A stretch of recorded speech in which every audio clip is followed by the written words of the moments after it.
अब जब भी हमको कहीं पे चोट लगती है ना, तो वो चोट हील करने के लिए पहले वहां पर क्या बनता है, क्लॉट बनता है। उसी की प्रोसेस को हम क्या बोलते हैं, ब्लड क्लॉटिंग। तो कहीं पर भी अगर छोटी मोटी चोट लगी है, थोड़ी सी ब्लड प्रेशर लगती है, ऐसा नहीं पूरा कट गया फिर बोले कि ब्लीडिंग टाइम काम नहीं कर रहा, वो वाला नहीं। कहीं थोड़ी बहुत चोट लगी है तो उसके लिए हमें दो वैल्यूज याद रखनी पड़ती है। याद रखो तो बहुत अच्छी बात है। एक है ब्लीडिंग टाइम। ब्लीडिंग टाइम होता है 1 to 3 मिनट्स।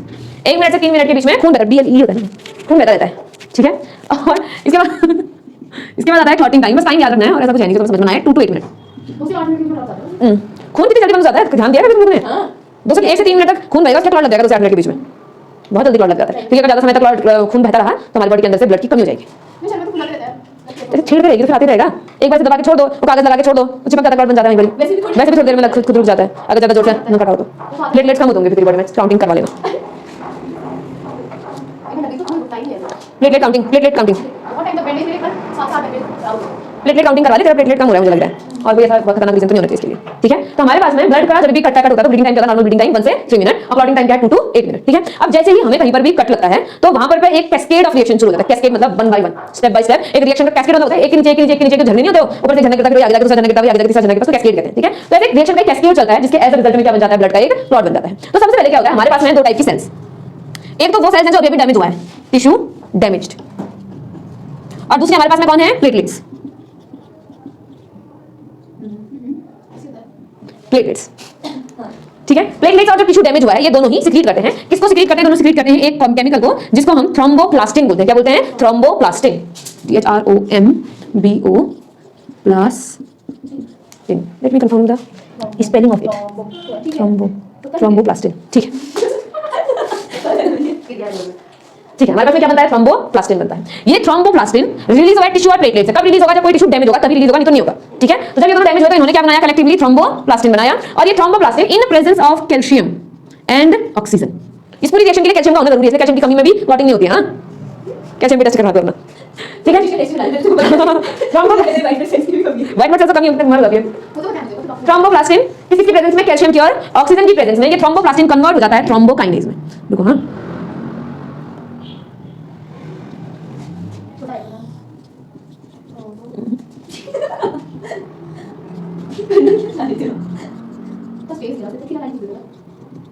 मैं स्पेस ही करवाना चाह रही हूं उससे। ठीक है, थ्रोम्बोप्लास्टिन किसमें कन्वर्ट हो गया, थ्रोम्बो, बड़े भारी मन से बताना पड़ेगा। ठीक है, you were so great but now it is the endotype. ठीक है, अब क्या है, थ्रोम्बोकाइनेज। अच्छा ठीक है, इसी के बाद एक और क्वेश्चन का आंसर दो कि हमारा ब्लड वेसल्स में क्लॉट क्यों नहीं होता है। ब्लड वेसल्स में क्लॉट क्यों नहीं होता, नहीं नहीं नहीं नहीं, कैसे होता है ब्लड में, ऑक्सीजन होता है ब्लड में, एंटी कोएगुलेटिंग एजेंट होता है ब्लड में, क्या है उसका नाम,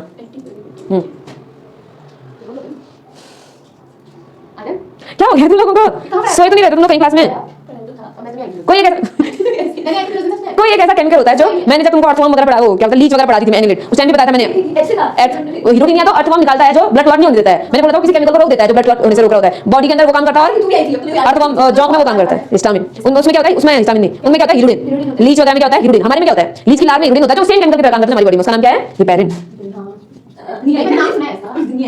क्या है इसका नाम, हिपेरिन। बस कोई बात नहीं। तो हमारे पास में क्या थ्रोम्बोकाइनेज है, एक होता है हिपेरिन जो क्या करता है, जो हमारे पास में एक केमिकल है जिसका नाम है प्रोथ्रोम्बिन। मैंने तुमको प्रोथ्रोम्बिन और फाइब्रिनोजन ब्लड में जो प्रोटीन प्रेजेंट है उसमें पढ़ाया था, तुम लोगों को याद है। ब्लड के प्लाज्मा में 7 to 8% प्रोटीन्स होती हैं, उसमें कौन कौन थे, एल्ब्यूमिन, ग्लोबुलिन, प्रोथ्रोम्बिन और फाइब्रिनोजन। वही ये काम कर रहे हैं यहाँ पे क्या है हमारे पास, प्रोथ्रोम्बिन। कौन है, प्रोथ्रोम्बिन। अगर हिपेरिन होता है तो प्रोथ्रोम्बिन कभी भी थ्रोम्बिन में कन्वर्ट नहीं होता है। क्या बोल रही हूँ, अगर हिपेरिन होगा तो प्रोथ्रोम्बिन थ्रोम्बिन में कन्वर्ट नहीं होगा, लेकिन अगर थ्रोम्बोकाइनेज हुआ तो ये हिपेरिन को ब्लॉक कर देगा।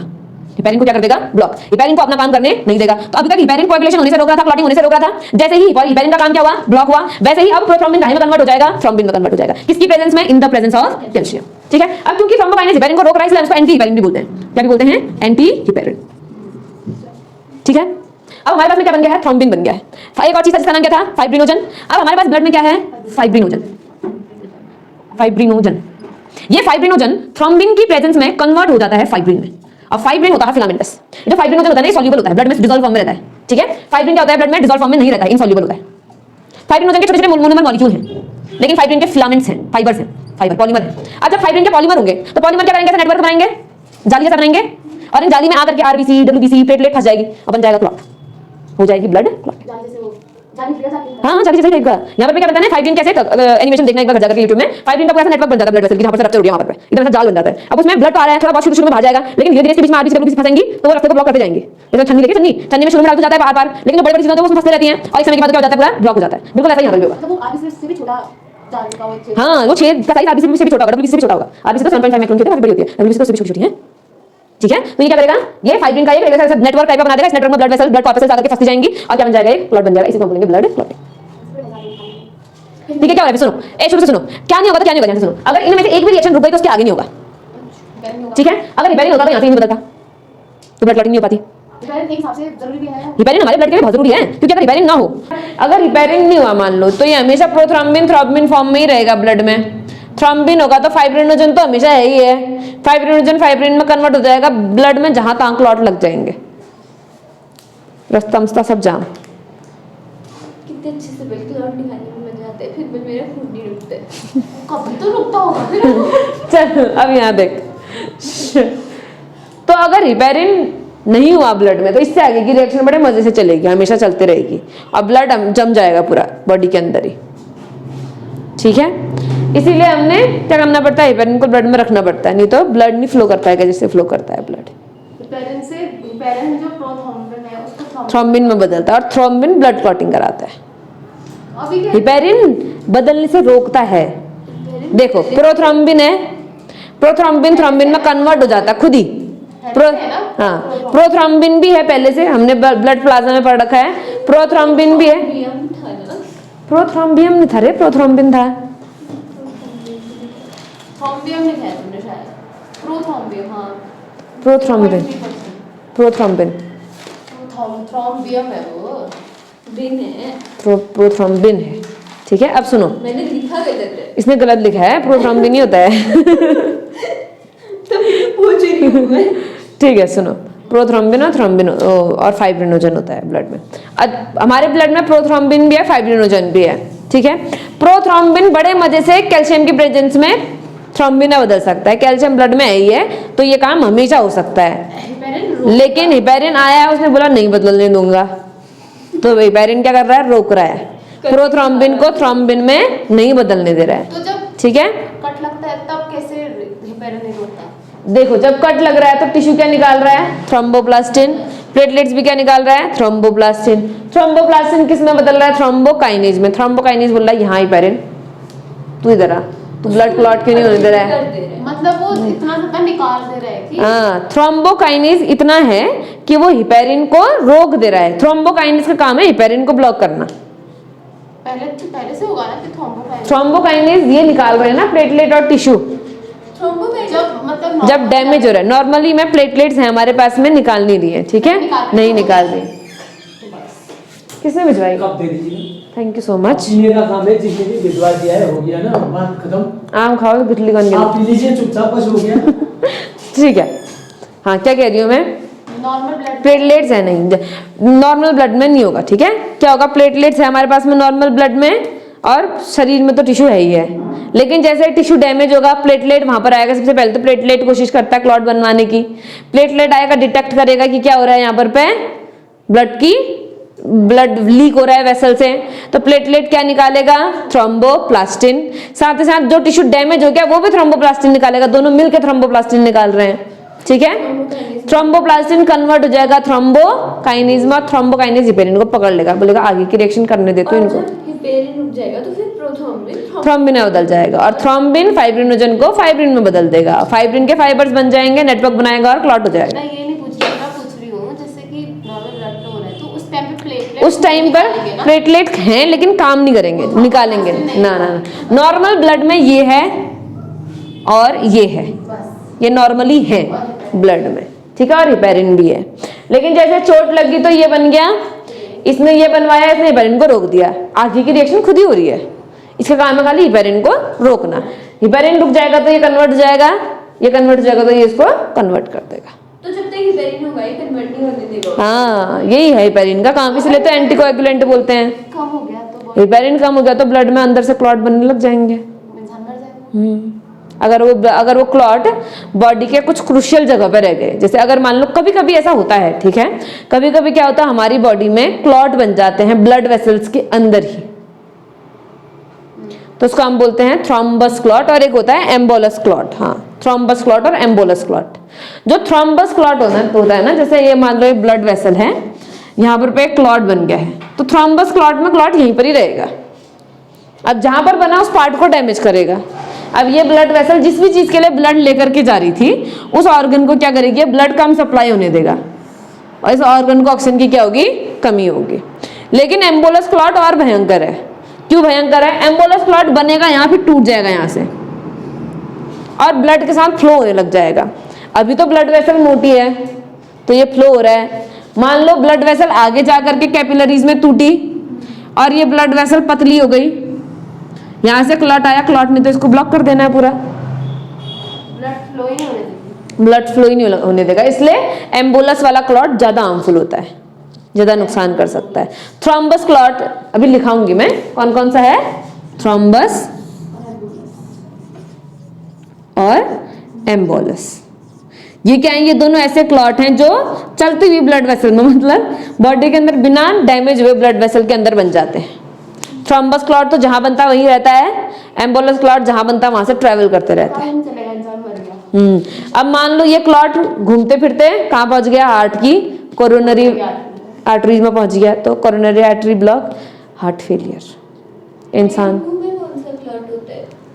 हम्म डेंगू में कौन सा क्लॉट होता है? डेंगू में प्लेटलेट्स नहीं बनते हैं, प्लेटलेट्स नहीं बनते तो क्लॉट नहीं होता है। किसमें होते हैं क्लॉट? होते हैं किसमें? हार्ट अटैक में होता है। उसमें तो कोलेस्ट्रॉल का भी कोलेस्ट्रॉल वाला भी होता है बेटा, वो फाइब्रोब्लास्टिन, वो अलग चीज है, वो भी होता है, उसकी वजह से भी हार्ट अटैक होता है। कोलेस्ट्रॉल क्या होता है ना, जो हमारी ब्लड वेसल है, ब्लड वेसल के अंदर की तरफ को कोलेस्ट्रॉल ऐसे जमा हो जाता है। अब अगर ये जमा अपनी जगह पर रहेगा, अगर ये और बढ़ता जाएगा फिर तो पूरा ब्लॉक कर देगा। लेकिन अगर थोड़ा थोड़ा ही हो रखा है तो कोई दिक्कत नहीं, ब्लड जाते जाएगा, लेकिन कमी हो जाएगी ऑक्सीजन की थोड़ा हार्ट को। लेकिन मान लो ये क्लॉट टूट गया यहाँ से, अगेन वही सेम चीज, टूट के आगे को चले गया और आगे तो ब्लड वेसल और पतली होगी, वहां अटक जाएगा तो सडन हार्ट अटैक हो जाएगा। ठीक है, ये तो मोटा होते होते भी दिक्कत करेगा और उससे पहले टूट के आगे बढ़ गया तो तभी भी दिक्कत करेगा। तो कोलेस्ट्रॉल तो भयंकर ही है, वो जाकर के कोरोनरी आर्टरी में डिपॉजिट हो जाता है। होता है वही है, वो बस और कहीं नहीं होता है, कहीं नहीं होता, और जगह भी होता है, लेकिन डायरेक्ट जो सबसे पतली ब्लड वेसल है वो हार्ट की है ना, सबसे पहले हार्ट को अटैक करता है, वो हार्ट पे इफेक्ट करता है। कोरोनरी आर्टरी में डिपॉजिट होने की टेंडेंसी ज्यादा होती है उसकी।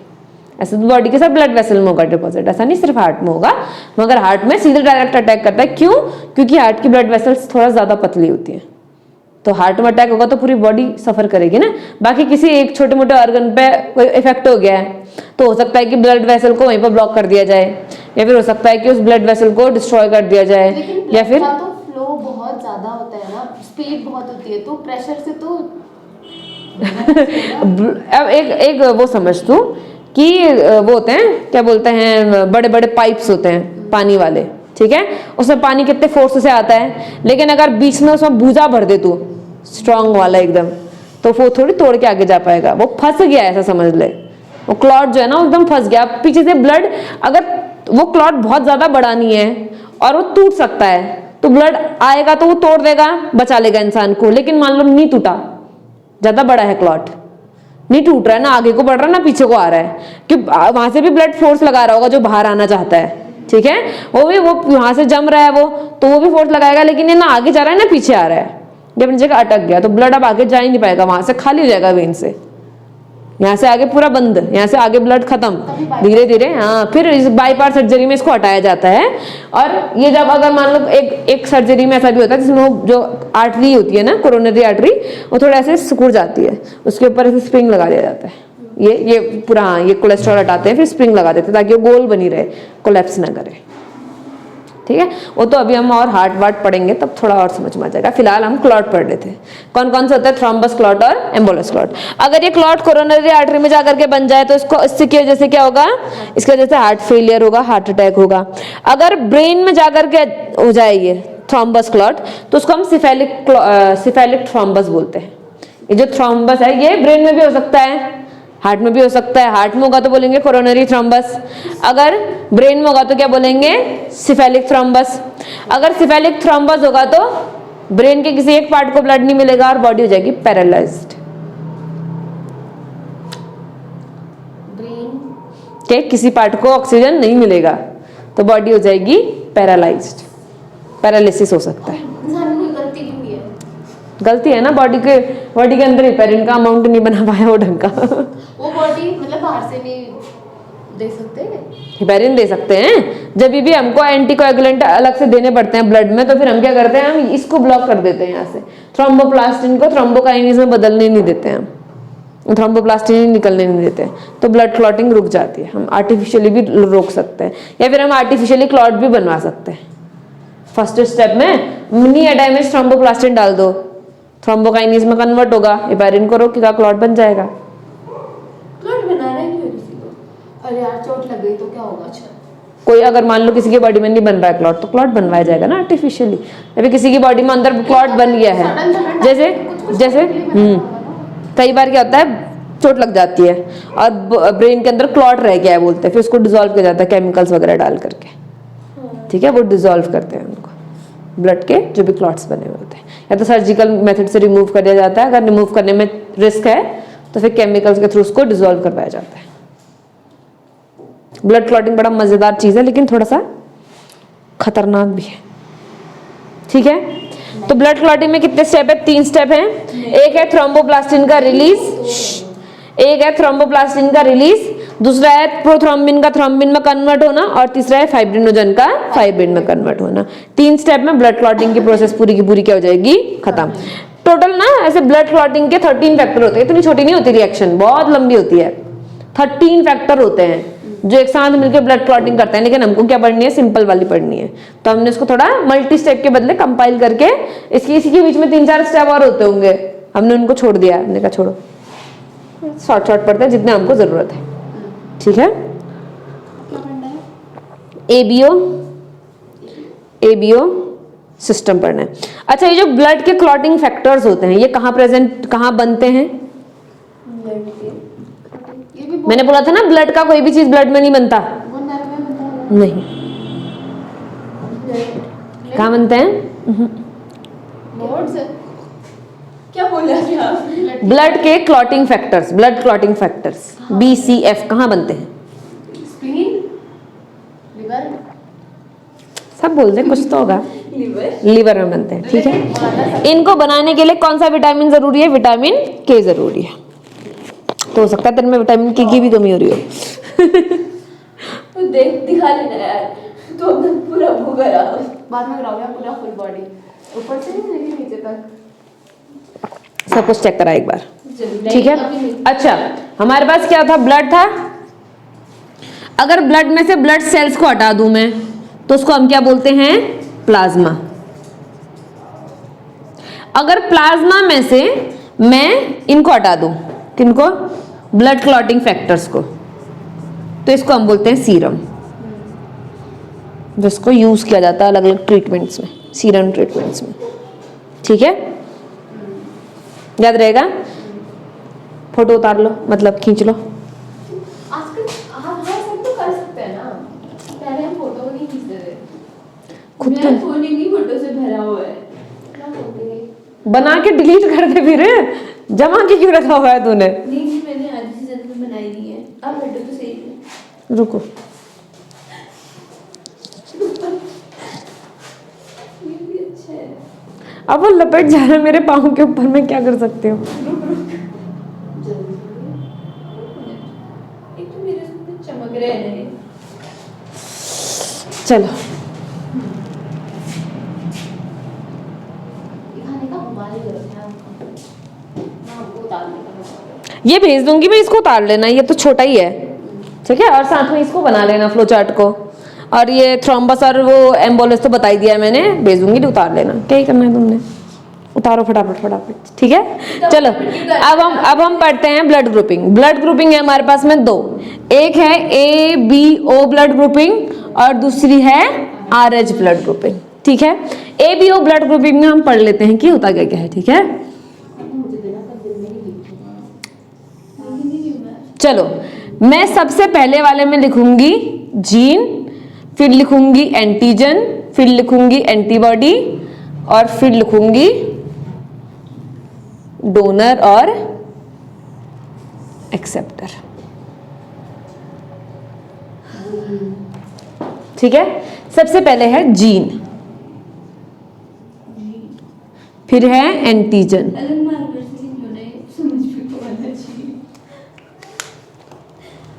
ए बी और आर एच को मिटा देते हैं। चलिए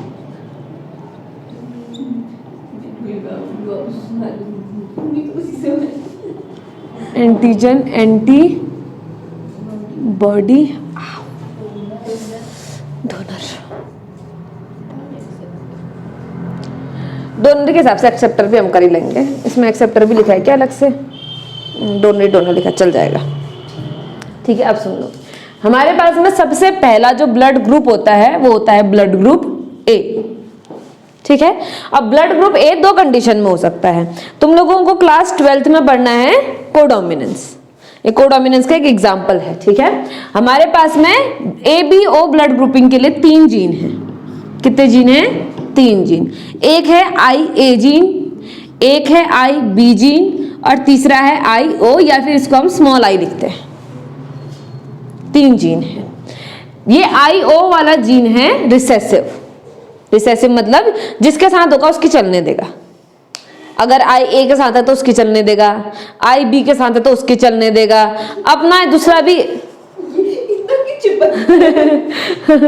थोड़ा सा पीछे को कर दे उसको तार में, या आगे को कर दे। पीछे कितना पीछे कर दिया मैंने उसको, एक बार आगे को कर दे फिर, ला यहाँ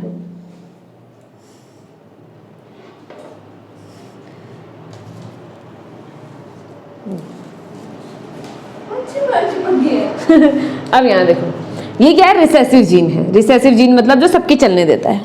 ये दोनों ही कोडोमिनेंट है, मतलब आई ए वाला आई बी वाला साथ होगा तो दोनों अपना असर दिखाएंगे। ठीक है, अब यहाँ पर देखते हैं, अगर मेरे पास जीन है आई ए तो ये बनाएगा antigen A. I A gene क्या बनाएगा? Antigen A. I B gene क्या बनाएगा? Antigen B. और आई ओ जीन क्या बनाएगा? कुछ भी नहीं। ठीक है, तो मेरे पास आई ए जीन है, इसके साथ दूसरा भी आई ए ही है तो भी एंटीजन ए ही बनेगा। अगर इस आई ए के साथ दूसरा क्या हो? आई ओ हो तो भी एंटीजन क्या बनेगा? ए बनेगा। और जब एंटीजन ए होगा तो ब्लड ग्रुप भी क्या होगा? ए। ए एंटीजन मतलब ए ब्लड ग्रुप। अब जिसके पास एंटीजन ए है तो क्या वो ए एंटीबॉडी रख सकता है क्या? नहीं ना, एंटीजन एंटीबॉडी तो अटैक कर देंगे एक दूसरे के ऊपर, ब्लड की सेल्स रप्चर हो जाएंगी। ठीक है, तो यहां पर पे एंटीबॉडी ए नहीं होगा बल्कि कौन होगा? Antibody B. ए एंटीजन वाले के साथ में बी एंटीबॉडी, बी एंटीजन वाले के साथ में ए एंटीबॉडी, क्योंकि अपना वाला तो नहीं रख सकता, दूसरे वाले का रख लेता है ये। ठीक है, यहां पर पे कौन है? एंटीजन ए और एंटीबॉडी क्या होगी हमारे पास में? बी होगी। अब जिसके पास एंटीजन ए है और एंटीबॉडी बी है, अगर बी एंटीबॉडी वाले को मैं बी वाला ही ब्लड चढ़ा दूं, बी एंटीबॉडी है मेरे पास, बी एंटीबॉडी है, इसको मैं बी वाला ही ब्लड चढ़ा दूं तो ये तो अटैक करके तोड़ देगा ना इसको, यानी कि इसमें बी वाला नहीं चढ़ा सकती मैं, बी वाला ब्लड बी भी नहीं चढ़ा सकती और ए बी भी नहीं चढ़ा सकती, तो इसको सिर्फ क्या और क्या ही मिल सकता है? ए और ओ ही मिल सकता है, और कोई नहीं मिल सकता, क्योंकि ओ वाले के पास कोई एंटीबॉडी नहीं होती है। ठीक है, ओ वाले के पास कोई एंटीजन नहीं होता है, तो बी एंटीबॉडी हो भी तो क्या फर्क पड़ा? किसको मारेगा? एंटीजन तो है ही नहीं ना बी का, सिर्फ एंटीबॉडी एंटीबॉडी, क्या फर्क पड़ता है हमको? इसीलिए ये कुछ भी नहीं करेगा। ठीक है, दूसरी बात, अब हमारे पास में है blood group B. Blood group B में क्या हो सकता है? आई बी के साथ दूसरा भी क्या होगा? आई बी, या फिर आई बी के साथ दूसरा कौन होगा? आई ओ। ये नीचे वाला मैं मिटा दे रही हूँ। हाँ हैं,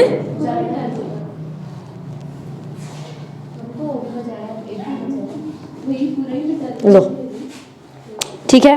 अब हमारे पास जीन बी है, तो जीन बी कौन सा एंटीजन बनाएगा? Antigen B. एंटीजन बी के लिए एंटीबॉडी कौन प्रेजेंट होगी यहाँ पर? पे ए, एंटी ए लिखते हैं। हाँ, इसको एंटी ए मतलब एंटीबॉडी ए। ठीक है, अब इसको ब्लड कौन सा चढ़ सकता है बताओ? सिर्फ बी या फिर ओ।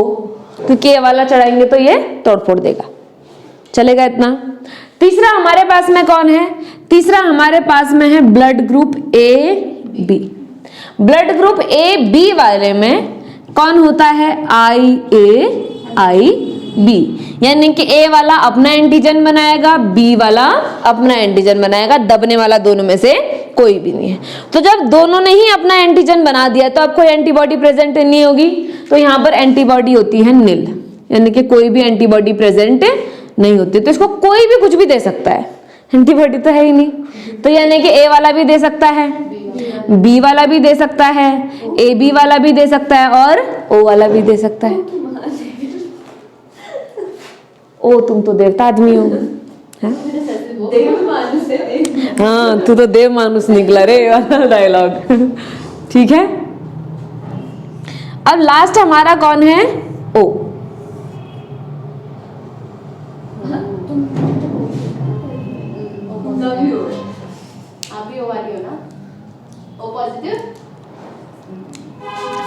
तीसरा लास्ट हमारा क्या है? ब्लड ग्रुप ओ।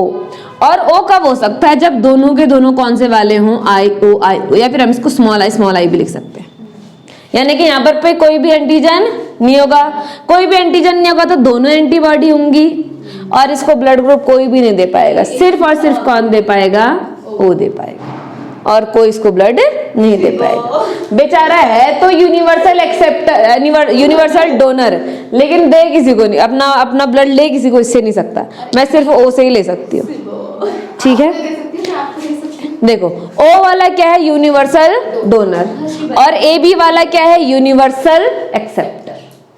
ठीक है, ये तो क्या हो गया? Blood group A B O. अब इसी पे आ जाता है प्लस और माइनस। ठीक है, प्लस और माइनस कौन से वाले जीन की वजह से होता है? RH जीन की वजह से होता है। डिस्कवर किसमें होता है? रेसस मंकी में, इसकी वजह से इसको RH बोल देते हैं। ठीक है, उनमें भी होता है, हम में भी होता है, इसीलिए उनमें डिस्कवर हुआ था हमारे पास। सेल्फिश पर्सन होते हैं ना, ए भी वो है। बहुत सेल्फिश, ओ है एकदम दानी। थैंक यू चलो अब यहाँ देखो, पूरा खानदानी वो है। तेरा मेरा भी, मेरे मम्मी पापा दादा दादी चाचू चाची भैया तेरा नंबर सेव करके रखना पड़ गया।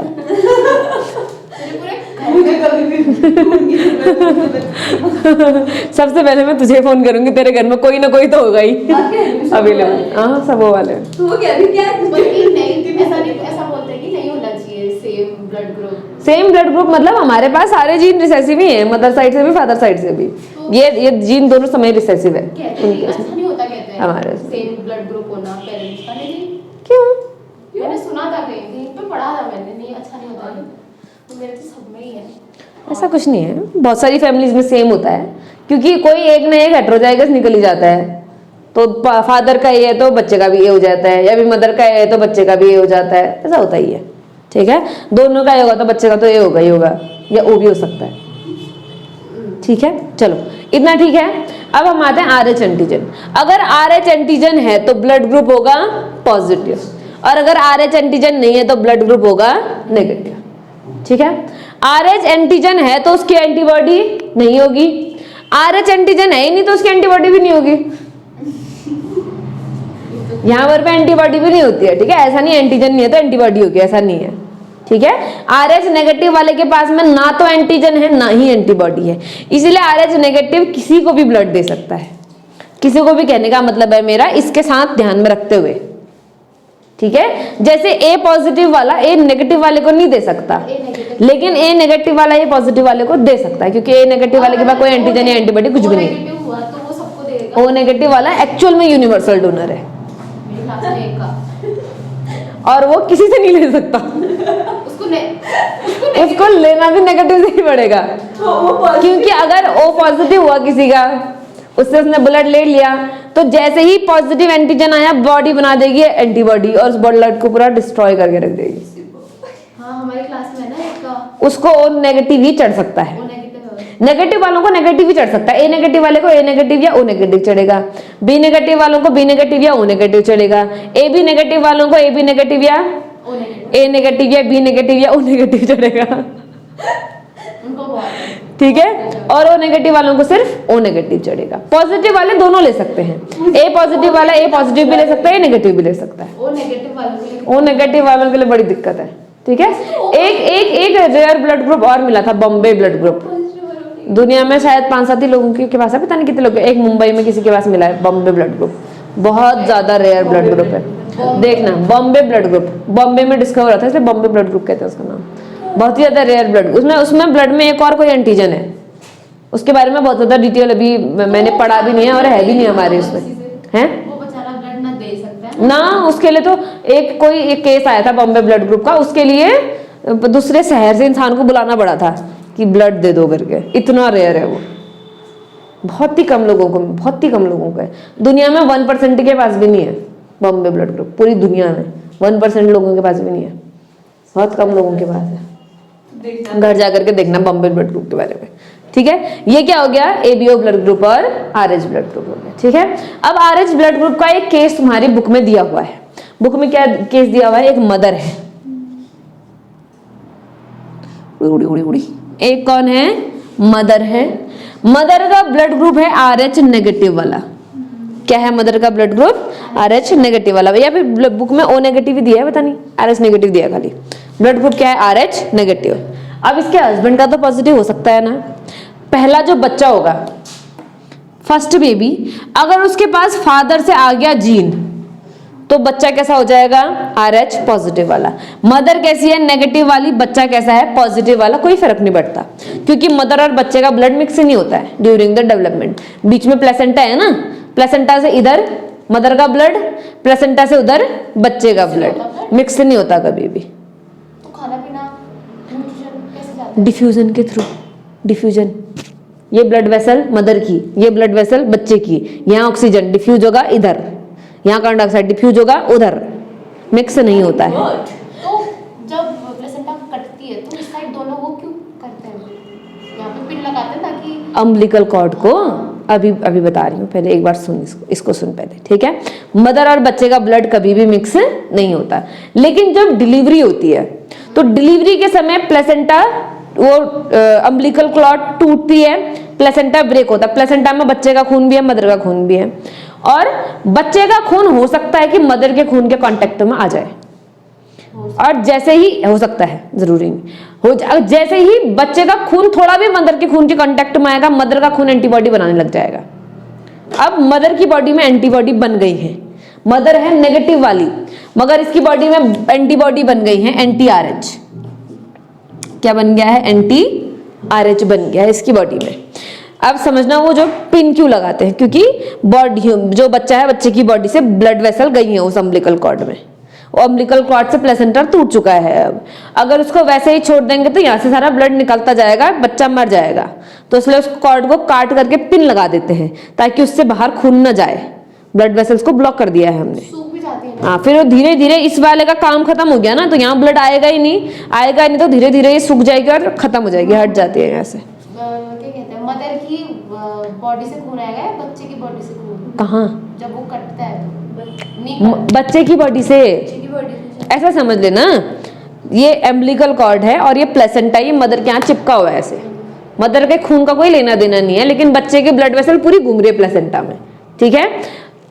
अब जब प्लेसेंटा उतरेगा तो मदर का खून तो निकलेगा ही निकलेगा, वो तो जब हमारी यूट्रस के अंदर की वॉल टूटती है तो निकलता ही है, ठीक है। प्लेसेंटा टूटा, मदर का खून तो निकल ही रहा है, लेकिन साथ साथ किसका भी निकल रहा है, बच्चे का भी निकल रहा है। बच्चे का खून मदर के खून के कांटेक्ट में आएगा तो मदर का ब्लड क्या बनाने लग जाएगा, एंटीबॉडी बनाने लग जाएगा। अब अगर मैं इसको ऐसे छोड़ दूं तो बच्चे का खून गिरता जाएगा, बच्चा मर जाएगा, इसलिए उसको बंद कर देते हैं हम। इन्फेक्शन भी नहीं फैलता, क्योंकि अगर वहां तो ब्लड वेसल चालू, मान लो ब्लड जाना तो रुक गया, उधर खुला छोड़ देंगे तो इन्फेक्शन भी हो जाएगा, तो उसको पूरा बंद करके रख देते हैं। धीरे धीरे उसमें ब्लड जाना बंद होता है और टूट के गिर जाता है अपने यहाँ पे, ठीक है। उसका कोई दिक्कत हमको है नहीं, हमको दिक्कत है प्लेसेंटा से। प्लेसेंटा पे टूटने की वजह से मिक्स हो गया ब्लड। अब मदर की बॉडी में क्या है, एंटी आरएच है। एक बात याद रखना, एंटीबॉडी मदर की बॉडी से बच्चे की बॉडी में जा सकते हैं डिफ्यूजन के थ्रू। जो डिफ्यूजन हो रहा है ना, एंटीजन तो नहीं जा सकता। एंटीजन कहाँ होता है, ब्लड की सेल्स में होता है, ब्लड की सेल्स तो नहीं जा सकती, लेकिन एंटीबॉडी तो डिफ्यूज करके जा सकती है। एंटीबॉडी प्रोटीन ही तो है, कुछ और है क्या एंटीबॉडी, कुछ नहीं, और प्रोटीन है। प्रोटीन तो डिफ्यूज होकर के जा सकता है ना मदर से बच्चे में, और एंटीबॉडी जाती है, हमें पता है ऑलरेडी। मदर के प्लेसेंटा से बच्चे में एंटीबॉडी जाती है, तभी तो बच्चे को इन्फेक्शन से बचाती है कुछ समय के लिए। वैसे एंटीबॉडी इसकी भी चली जाएगी, RH की एंटीबॉडी बच्चे में गई। अब दूसरा बच्चा भी है RH पॉजिटिव, मदर के पास अब एंटी RH आ गया है, मदर का एंटी RH यहां से बच्चे में गया बच्चा, इसलिए सेकंड प्रेगनेंसी कॉम्प्लिकेटेड हो जाती है। इससे बचने के लिए हम क्या करते हैं, मदर को एक एंटीबॉडी डाल देते हैं। एंटीबॉडी मतलब एंटीबॉडी को खत्म करने वाला चीज, जो ये जो एंटीबॉडी बनी है RH वाली, इनको खत्म कर देगा, जिससे अब दूसरा बच्चा चाहे RH पॉजिटिव हो चाहे RH नेगेटिव हो, कोई फर्क नहीं पड़ेगा हमको। अगर अगला बच्चा RH नेगेटिव होता तो भी कोई फर्क नहीं पड़ता, पहला बच्चा RH नेगेटिव होता तो भी कोई फर्क नहीं पड़ता, लेकिन दोनों RH पॉजिटिव। अगर पहला बच्चा नेगेटिव दूसरा बच्चा पॉजिटिव तब भी फर्क नहीं पड़ेगा, क्योंकि पहला बच्चा तो नेगेटिव है ना, कहाँ कांटेक्ट में आएगा, प्लस वाला आएगा। ब्लड मिक्स भी हो जाएगा तो प्लस थोड़ी कांटेक्ट में आएगा, दूसरे वाले में फिर आ जाएगा कांटेक्ट में, फिर तीसरा वाला बच्चे में दिक्कत होगी। मतलब जो नेगेटिव ब्लड ग्रुप है उसमें मोस्टली चढ़ता ही होगा फिर एंटीबॉडी। हाँ, जो भी मदर्स होती हैं उनमें लगाया जाता है। बच्चा अगर ब्लड पॉजिटिव वाला है, मदर नेगेटिव ब्लड ग्रुप वाली है, बच्चा पॉजिटिव ब्लड ग्रुप वाला है, तो मदर को फिर एंटीबॉडी लगाई जाती है। ठीक है, समझ में आ गया? ये केस बहुत होता है, इसलिए एक समय पर अभी तो हमें एंटीबॉडी वगैरह पता है, लेकिन जब पता नहीं थी तो प्लस ब्लड ग्रुप वाले की माइनस ब्लड ग्रुप वाले से शादी नहीं कराते थे, ताकि बच्चा मरने वाला केस ना हो।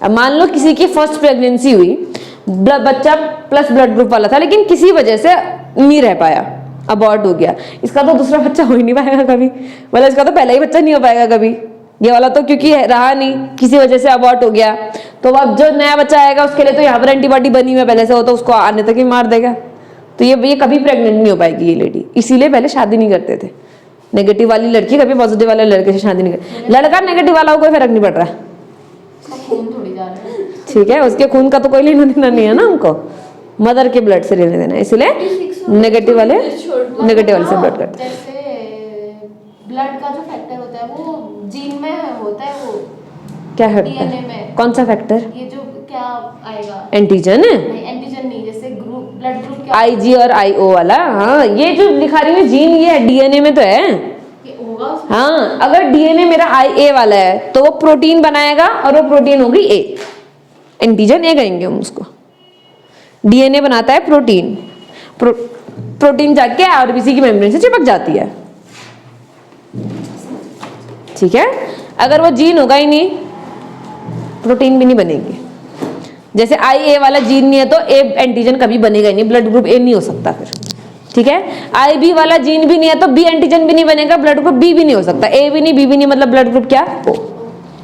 अच्छा, मतलब जैसे ना ब्लड ग्रुप चेक कर देते हैं तो एंटीबॉडी डालते होंगे है, एंटीबॉडी डालते हैं। हाँ, जो वो ऐसे प्लेट में चेक करते हैं ना, जो ड्रॉप वाला, उसमें क्या करते हैं, देखो एक ऐसा प्लेट होता है, उसमें ऐसे 3 जगह खून डालते हैं, ठीक है, एक वाला A मान लो, एक वाला B मान लो, एक वाला RH मान लो। अब क्या हुआ, हमने यहाँ पर डाला, इस वाले में हम डालेंगे एंटी A डाला और ये खून फट गया मतलब इसकी RBC टूट गई। एंटी A डालने पर कब टूटेंगे RBC, जब A होगा एंटीजन, यानी कि इसमें एंटीजन A है, ठीक है। फिर हमने एंटी B डाला और RBC नहीं टूटी मतलब एंटीजन B नहीं है। अब फिर हमने RH वाला डाला तो ब्लड ग्रुप टूट गया, मतलब RH है, तो ये ब्लड ग्रुप क्या हो जाएगा, A पॉजिटिव। अच्छा, मतलब अगर ये जो ब्लड है वो रप्चर हो गया तो मतलब वो एंटीजन है, और नहीं हुआ तो नहीं है। जैसे ये वाला है, ब्लड ग्रुप A है, इस वाले में क्या क्या रप्चर होगा, ठीक है, मैं इसको A पॉजिटिव मान रही हूँ, इसमें हम एंटी A डालेंगे तो ब्लड रप्चर होगा। RH पॉजिटिव वाले का अगर हम एंटीबॉडी डालेंगे, RH एंटीबॉडी डालेंगे तो रप्चर होगा, B डालेंगे तो रप्चर नहीं होगा, यानी कि ब्लड ग्रुप क्या है, A पॉजिटिव। जो डालेंगे वो रप्चर होगा।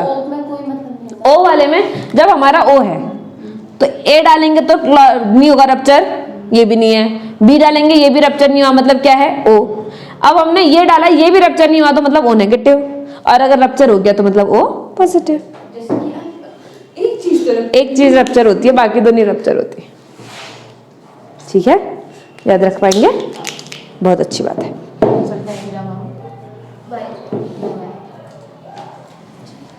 अच्छा, बच्चे इस कंडीशन को क्या बोलते हैं? Erythroblastosis fetalis. ये बच्चे वाली एरिथ्रोब्लास्टोसिस। इस एरिथ्रोब्लास्ट मतलब आरबीसी फीटस में।